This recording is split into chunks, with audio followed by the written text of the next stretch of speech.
बिस्मिल्लाहिर्रहमानिर्रहीम। मैं अज़हर जावेद और लीगल फोरम में आपको खुशामदीद कहते हैं। आज जो टॉपिक हम डिस्कस करने जा रहे हैं वो बड़ा अहम इसलिए भी है कि बहुत सारे लोग समझते हैं कि जो बच्चा इंग्लैंड में पैदा हो जाए उस तो नेशनलिटी उसका हक है।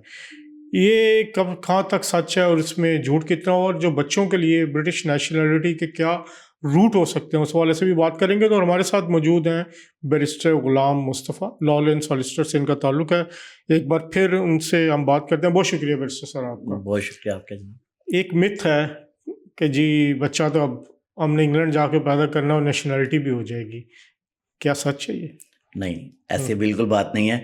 और अक्सर लोगों को जब इस तरह की वो गलती करते हैं तो उनको बजाय यहाँ पे नेशनलिटी मिलने के उनको एक NHS की एक इनवॉइस आ जाती है जो कि काफ़ी महंगी है। यहाँ पे बच्चा अगर पैदाइश आप करें हॉस्पिटल के अंदर तो तकरीबन 12 से 15 हज़ार पाउंड की इनवॉइस जो है वो उनको आ जाती है, जो कि उनको पे करनी पड़ती है, वरना फ्यूचर में उनके एप्लीकेशन रिफ्यूज़ हो जाते हैं। तो ये बिल्कुल मिथ है।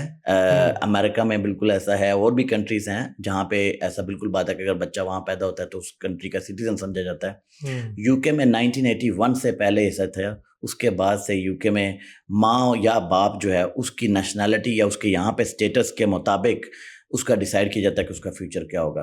तो अगर कोई यहाँ पे है, मतलब अगर विजिटर के ऊपर आए हैं या स्टूडेंट के ऊपर हैं या किसी और वीज़ा के ऊपर हैं, तो अगर दोनों में से माँ या बाप के पास नेशनैलिटी नहीं है तो उनके बच्चों को जो नेशनैलिटी है वो ऑटोमेटिकली नहीं मिलती। वो मतलब अगर पाकिस्तान के हैं तो उनके बच्चे भी पाकिस्तानी ही होंगे, ठीक है। मगर ये है कि यहाँ पे हालात हैं जिनमें आप जाके नेशनैलिटी ले सकते हैं वो बच्चे। हाँ, जैसे अब अगर कोई बच्चा, पेरेंट्स, अब जैसे आपने बताया एक ब्रिटिश नेशनल है लेकिन बच्चा पाकिस्तान में पैदा हुआ है, तो फिर क्या सिचुएशन होगी? जी, इसमें देखें, अगर तो पेरेंट्स जो हैं वो यूके पैदा हुए थे, ठीक है, और वो ब्रिटिश हो गए या ब्रिटिश बन गए, तो उसके बाद उनको नेचुरलाइजेशन का एक प्रोसेस है। तो अगर वो उसके ज़रिए नेचुरलाइज हुए, ब्रिटिश हो गए, तो उसके बाद अगर उनके बच्चे जो हैं वो पाकिस्तान में पैदा होते हैं नेशनैलिटी लेने के बाद, ये बड़ा इंपॉर्टेंट है कि यहाँ पर उनके रहने का नहीं या इंडेफिनिट का पीरियड नहीं, जिस दिन वो नेशनल यहाँ पे हुए, नेचुरलाइज हुए यूके के अंदर, तो वो डेट काउंट करती है। उस डेट के बाद अगर उनका कोई बच्चा वहाँ पे पाकिस्तान में फ़र्ज़ करें पैदा होता है तो वो बच्चा जो है वो ऑटोमेटिकली ब्रिटिश होता है। उसके लिए सिर्फ रजिस्ट्रेशन प्रोसेस उनको फॉलो करना पड़ता है, एक एप्लीकेशन करनी पड़ती है, प्रूव करना पड़ता है कि ये बच्चा उनका है, पाकिस्तान में पैदा हुआ, बर्थ सर्टिफिकेट वगैरह उस तरह की डॉक्यूमेंटेशन लगा के तो उनको जो है बच्चे को वहीं पे पाकिस्तान में ही पासपोर्ट मिल जाता है।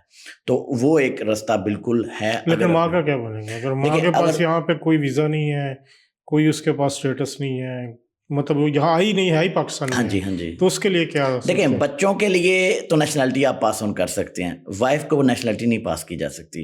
वाइफ को आपने यूके में स्पाउस वीज़ा के ऊपर लेके आ सकते हैं, और उसके बाद जब 5 साल का यहाँ पे दुरानिया आप पूरा करें, 2.5 साल के 2 वीज़ा पूरे करें, उसके बाद उनका इंडेफिनिट होगा, और उसके बाद वो अपने तौर पर नेशनलिटी जो है, नेचुरलाइजेशन का प्रोसेस है, वो कम्प्लीट करके नेशनलिटी ले सकती हैं। लेकिन इसमें भी एक कैच है कि अब बहुत सारे लोग वो शराइत पूरा नहीं कर सकते स्पाउस वीज़ा के, और वो शादी वहाँ करते हैं और उधर बच्चे पैदा हो जाते हैं, तो माँ क्या करेगी? देखिए, इसमें 2 चीज़ें, अगर तो वहाँ पे कुछ लोग जो हैं वो मतलब अपनी फैमिली वहाँ पे रखना चाहते हैं, ठीक है, वो जो भी उनकी रीज़न्स हैं उस वजह से वो समझते हैं कि हम अपने बच्चे वहीं पे पढ़ाना चाहते हैं या रखना चाहते हैं, कल्चरली वहाँ पे रखना चाहते हैं, और अपनी वाइफ को वो यहाँ पे यूके में नहीं लेके आना चाहते, ठीक है। तो उसमें उनके पास ऑप्शन होता है कि अपने बच्चों को पासपोर्ट्स ले दें, तो उसके बाद जब बच्चे चाहें विज़िट करना चाहें तो अपने वालिद के साथ जो है वो विज़िट कर सकते हैं यूके में।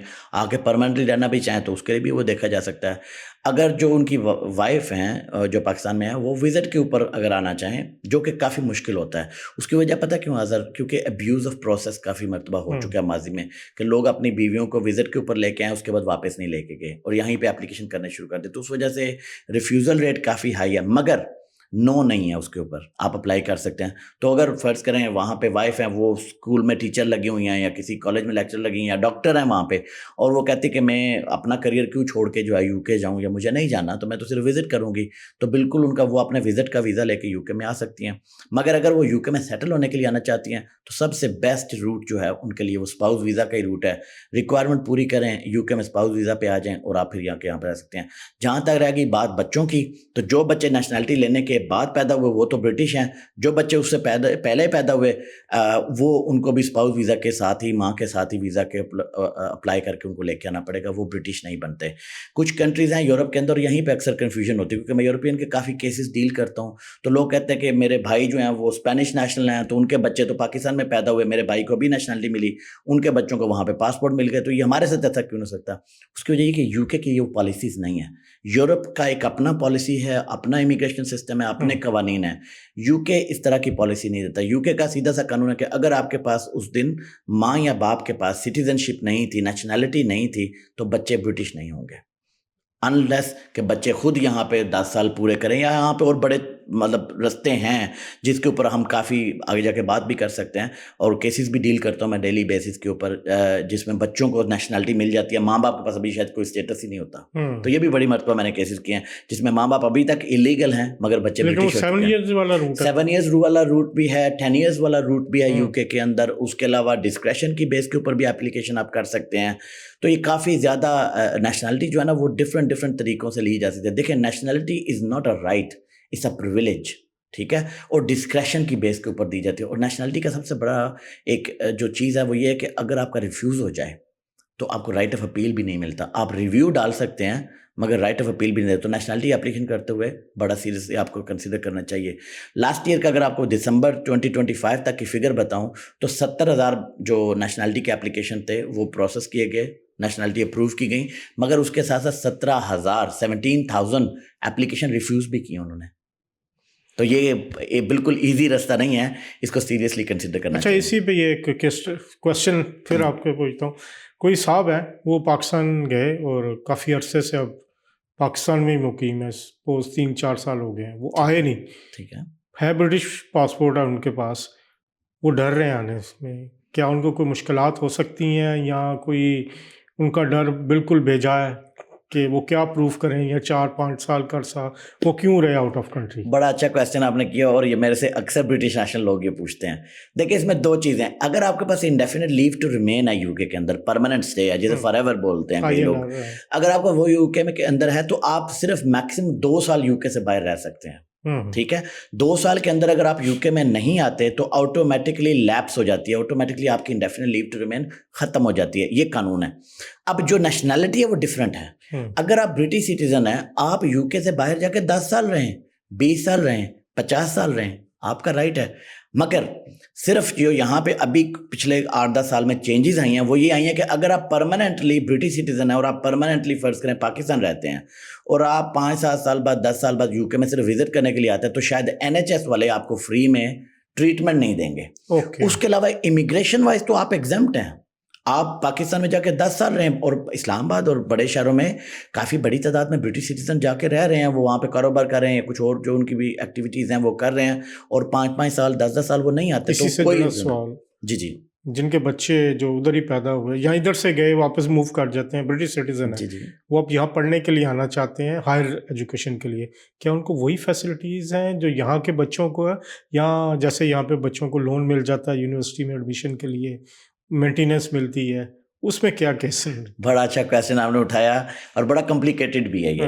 देखिए, उनके यहाँ पे जब आप अप्लाई करते हैं स्टूडेंट फाइनेंस जिसको बोलते हैं, जब आप अप्लाई करते हैं तो स्टूडेंट फाइनेंस का एक अपना क्राइटेरिया है, ठीक है। स्टूडेंट फाइनेंस के 2 क्राइटेरिया जो मेन है वो अप्लाई करता है। एक कि आप इमिग्रेशन कंट्रोल से फ्री हो, मतलब आपका इंडेफिनेट है या सेटल स्टेटस है या ब्रिटिश हो आप, तो आप यहाँ से क्या आप यूरोपियन हो तो आप एग्जम्प्ट होने चाहिए। एक तो पहली शर्त उनकी ये आपको फुलफिल करनी पड़ती है। तो जहाँ पे आपके क्वेश्चन अभी रिलेट करता है वो यह है दूसरा इशू ये है कि कम से कम आप यूके में 3 साल से रेजिडेंट हो। तो वहां पे आके अक्सर लोगों को मुश्किलात में आती है कि वो कहते हैं हम ब्रिटिश तो हैं तो हमें स्टूडेंट फाइनेंस, वो कहते हैं आप 3 साल से यूके में रेजिडेंट नहीं हो, आप पहली रिक्वायरमेंट पूरी करते हो, दूसरी नहीं करते। तो ये थोड़ा सा जो लोग पाकिस्तान में बच्चों को लेके जाते हैं कॉलेजेस वहाँ पे कराते हैं और फिर हायर एजुकेशन के लिए वो यूके में लेके आना चाहते हैं, उनको थोड़ा सा ये देखना पड़ेगा कि जो स्टूडेंट फाइनेंस कंपनी है वो टोटली इंडिपेंडेंट है, होम ऑफिस से उसका नहीं ताल्लुक लेना देना, मगर वो रेजिडेंस रिक्वायरमेंट के लिए वो आपसे डॉक्यूमेंटेशन मांग सकती है कि जी आप प्रूव करें कि आप यूके में आके रह रहे थे। मतलब ये तो बड़ी इंपॉर्टेंट बात बताई, क्योंकि बहुत सारे लोग जो इस चक्कर में होते हैं कि बच्चों को हम A लेवल्स उधर करवा लेंगे फिर यूनी के लिए इधर ले आएंगे, तो आप जरा एहतियात कि 3 साल तक इधर रहना पड़ेगा फिर आपको फाइनेंस मिलेगा।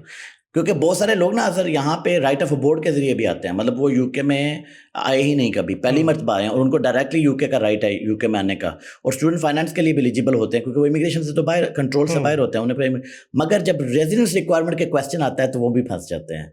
तो वो कहते हैं वो हम तो 3 साल से यूके में नहीं रह रहे, तो हम कहते हैं कि या तो आपके पास चॉइस है, आप 3 साल यूके में रेजिडेंट रहो, फिर उसके बाद स्टूडेंट फाइनेंस की तरफ जाओ। ऑप्शन 2 आपके पास ये है, आप खुद फंड करो और आप पढ़ो, बिल्कुल गैप नहीं आने दो।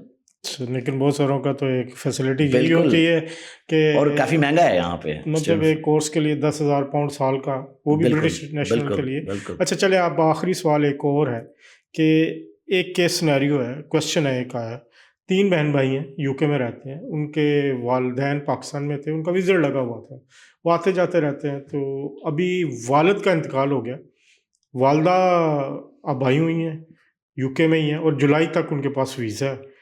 तो वो पूछ रहे हैं कि, और उनमें से कोई भी पाकिस्तान वापस जाके उनके साथ रह नहीं सकता, वो रह यहाँ रही है, अकोमोडेशन भी है उनके पास, सारा कुछ है, उनके लिए क्या हो सकता है? और वो यहाँ पे विजिट वीज़ा पे आई हैं, विजिट वीज़ा पे, और जुलाई तक है अभी वीज़ा। मैं अक्सर आपसे बात करता हूँ कि विजिट वीज़ा यूके में आप स्विच नहीं कर सकते। एक तो जो अगर आप क्वेश्चन पूछ रहे हैं उसका कि क्या वो स्विचिंग हो सकती है, नहीं हो सकती। दूसरा, विजिट वीज़ा को एक मरतबा आप एक्सटेंशन कर सकते हैं, अगर आपके एक्सेप्शनल रीजंस होती हैं तो आप एक मरतबा एक्सटेंड कर सकते हैं, वो होता है अक्सर। मगर उसके बाद ये देखा जाता है कि क्या आउटसाइड द रूल्स एप्लीकेशन यहाँ पे लोग करते हैं या कर सकते हैं, जिनके सर्कमस्टांसेस उनको पहले नहीं पता होते, जब उनकी वालदा आई वो चेंज हो गए।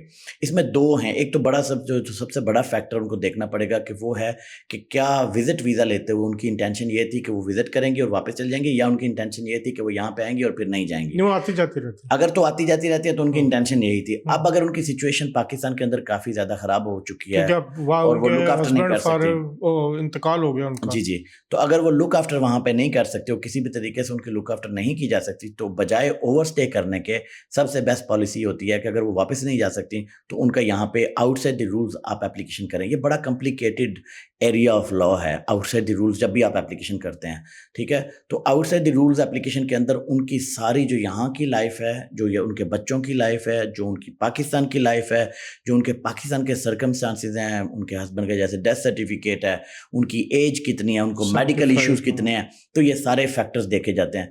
2012 से पहले जब हम एप्लीकेशन करते थे, केसेस में डील करता था, तो उस वक्त से ये था कि अगर पेरेंट्स हैं 65 से ऊपर हैं, चाहे वो विजिटर पे भी आए हुए हैं या वीज़ा नहीं भी है, तो उनका डायरेक्ट इंडेफिनिट। मगर जुलाई 2012 में ये सब चेंज हो गया। उसके बाद 2 चीज़ें हैं, एक या तो आप उनको अडल्ट डिपेंडेंट रिलेटिव रूट के ऊपर पाकिस्तान से ही लेके आएँ, वो कितनी देर लगती है? उसके लिए देखें, एप्लीकेशन जो है वो तकरीबन 3 से 6 महीने जो है वो लगा सकते हैं उसको डील करने के लिए, और तकरीबन 3,500 पाउंड के करीब उसकी फ़ीस है जो अडल्ट डिपेंडेंट रिलेटिव की। और उस एप्लीकेशन के अंदर इनको प्रूव करना पड़ेगा कि ये जो है मेडिकली उनको नीड है, फाइनेंशियली उनको नीड है, इमोशनली उनको नीड है, और वो सिर्फ नीड्स जो है वो यूके के जो उनके बच्चे हैं यूके में जो रह रहे हैं वही पूरी कर सकते हैं, और पाकिस्तान में किसी भी तरीके से वो पूरी नहीं की जा सकती। और हाँ जी, तो अगर उनको ये प्रूव करते हैं तो फिर उनको यहाँ पे directly indefinite leave to enter मिलेगा, मतलब वो हमेशा के लिए यूके में रह सकती हैं, जो सबसे बेहतर रूट है, और यही गवर्नमेंट जो है वो रिकमेंड करती है 3 से 6 महीने जी, ये कम से कम प्रोसेस है एप्लीकेशन के डील करने का। अगर यूके के अंदर हैं और वो यूके से करना चाहती हैं, पहले नंबर पे स्विचिंग अलाउड नहीं है यहाँ से। एक्सेप्शनली अगर आप आउटसाइड द रूल्स एप्लीकेशन करना चाहते हैं, फिर आपको ह्यूमन राइट्स की बेसिस के ऊपर आप एप्लीकेशन कर सकते हैं। वो फिर home office case to case basis के ऊपर देखता है कि क्या हम आउटसाइड द रूल्स पे जाके इनको वीज़ा ग्रांट करें या ना करें, और वो टोटली डिपेंड करता है कि आपकी एप्लीकेशन के मेरिट्स कैसे हैं। तो अगर तो इन नटशेल अगर मुझे कोई पूछता है कि क्या विजिट वीज़ा पे हैं, पेरेंट्स को अभी यहाँ पे रखना है या माँ को वहाँ यहाँ पे रखना है, वालिदा को, तो हम कैसे कर सकते हैं? सबसे बेस्ट है कि उनको वापस भेजें, वहाँ से उनको अडल्ट डिपेंडेंट रिलेटिव रूट के ऊपर यूके में वीज़ा लेके आ पाएँ। उसकी वजह ये कि जब आपने विजिट वीज़ा के एप्लीकेशन किए थे और जब आप विजिट वीज़ा पे ट्रैवल कर रही थी, आपने उसके उस वक्त यही बताया था कि हमारी इंटेंशन यही है कि ये वापस जाएंगी, ठीक है।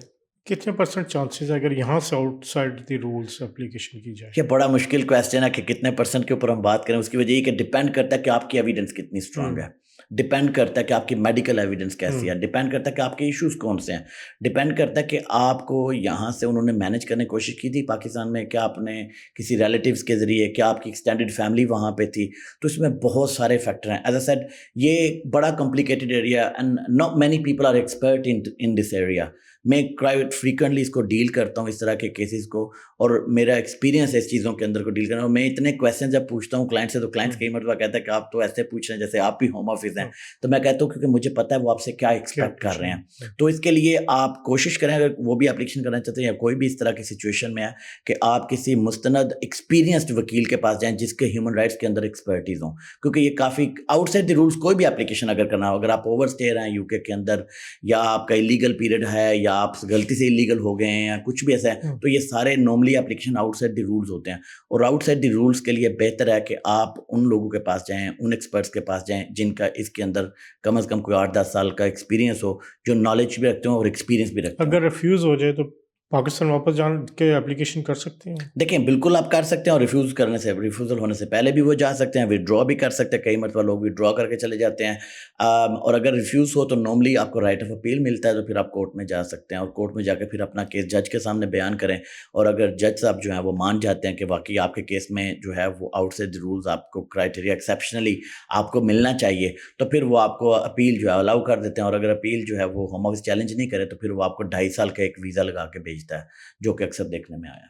अब इस एप्लीकेशन में यहाँ पर आउटसाइड द रूल एप्लीकेशन में कितना टाइम लगता है? अगर वो जो गवर्नमेंट की गाइडेंस है वो तो 2023 में चेंज हुई थी, उसके मुताबिक गवर्नमेंट ने कहा था कम से कम 12 मंथ पीरियड होगा, और ये 12 मंथ आपके बायोमेट्रिक की डेट से शुरू होते हैं। जिस दिन आपने फिंगरप्रिंट्स दिए हैं वहाँ से 12 महीने का टाइम है। मगर देखने में आया कि इस तरह के केसेस में 14 से 15 या 18 महीने लग भी जाते हैं, मगर जनरली तकरीबन 12 महीने के अंदर डिसीजन आ जाता है। 1 साल का एक टाइम समझ लें कि और उसके बाद अपील जो है इस कितनी वक्त तो अपील्स होती तकरीबन मेरा ख्याल है लास्ट टाइम जब मैंने चेक किया था 60,000 के करीब पेंडिंग केसेस पड़े हुए थे। अपील के अंदर बहुत बड़ा बैकलॉग है इस मुल्क में अनफॉर्चुनेटली अपील्स का, जो कि गवर्नमेंट कर रही है कोशिशें कुछ डिफरेंट सिस्टम लेके आने के ऊपर। तो अपील्स में तो देखें 1.5 साल कम से कम आप अपील के अंदर देख सकते हैं। उसमें उस दौरान बंदा लीगली होता है? देखें, ये बड़ा अच्छा क्वेश्चन आपने उठाया। अगर तो आपने अपने जो यहाँ पे यूके में लीव टू रिमेन है उसके ख़त्म होने से पहले आप वीज़ा करते हैं, तो section 3C of the immigration act 1971 कहता है कि आपका जितना भी पीरियड लगेगा एप्लीकेशन के अंदर या और अपील के अंदर, ये सारा आपका लीगल माना जाएगा। मगर अगर आप ओवरस्टे कर चुके हैं, चाहे आपका वीज़ा आज ख़त्म हो रहा, आपने कल एप्लीकेशन किया, तो फिर ये सारे का सारा पीरियड है वो इलीगल में माना जाता है, ओवरस्टे में लिया जाता है। तो हमेशा कोशिश करें कि आप अपनी लीव टू रिमेन ख़त्म होने से पहले या तो फ़्लाइट ले लें या फिर वीज़ा एप्लीकेशन ज़रूर करें। बहुत शुक्रिया बारिस्टर साहब। ये थे गुलाम मुस्तफ़ा साहब, बड़ी तफसील के साथ उन्होंने इश्यूज़ पे बात की। इंशाअल्लाह अगले प्रोग्राम में दोबारा मुलाकात होगी, तब तक के लिए अल्लाह हाफ़िज़।